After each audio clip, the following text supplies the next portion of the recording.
We have a three-way brewing in the rock world, but it's not the kind that you think it is. But before we get into that, make sure you like and subscribe to the page. That will be much appreciated. Now let's get into the story. There is a lawsuit between Nirvana, Marc Jacobs, and the original classic logo designer that worked for the record label back 30 years ago that created the logo that is in question in the lawsuit.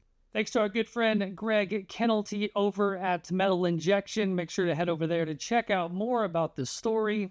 But it all started in 2018 when fashion designer Marc Jacobs rolled out his bootleg redo grunge collection. The collection featured a shirt that said Heaven alongside a smiley face with the letters M and J for eyes, which a large portion of music fans immediately recognized as eerily similar to the one Nirvana shirt that everyone owns. And according to Loudwire, Nirvana sued Marc Jacobs that same year, saying that the similarities were too intentional and that it was an attempt to, quote, associate the entire bootleg redo grunge collection with Nirvana, so as to make the grunge association with the collection more authentic. And it was certainly a bad look for Jacobs, considering the line had grunge in the name, and the whole design reeked of Nirvana. Not exactly a sly ripoff. So Marc Jacobs then countersued in 2019, alleging the creator of the logo was unknown, and that Nirvana couldn't claim Kurt Cobain made it.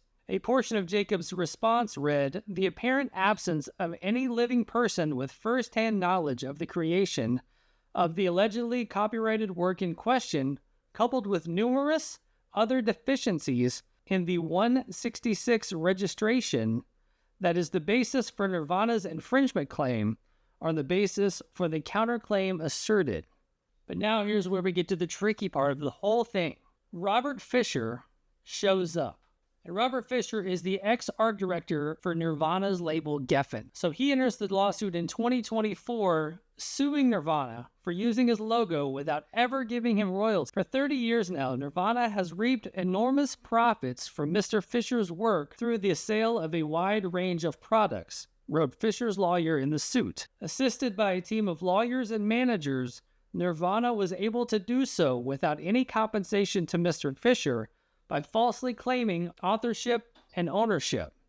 Now the three, Nirvana, Marc Jacobs, and Fisher, have collectively entered into a mediator's proposal from Magistrate Judge Steve Kim. A mediator's proposal is generally a take-it-or-leave-it number proposed by a mediator, typically in writing. Each party will generally be given a certain amount of time to accept or reject the proposal.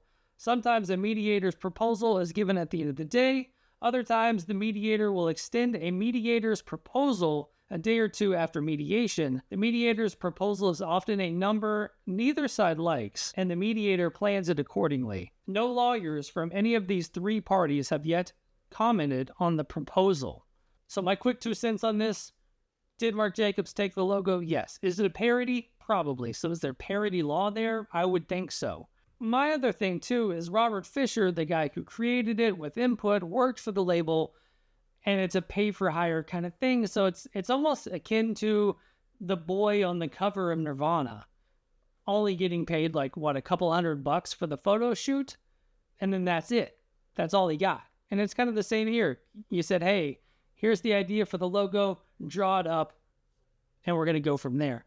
The only thing that I can kind of put into perspective with all this is if you kind of go back to Stan Lee and Marvel Comics and all of those artists back then worked for Marvel, and they created those comics for Marvel and those characters for Marvel.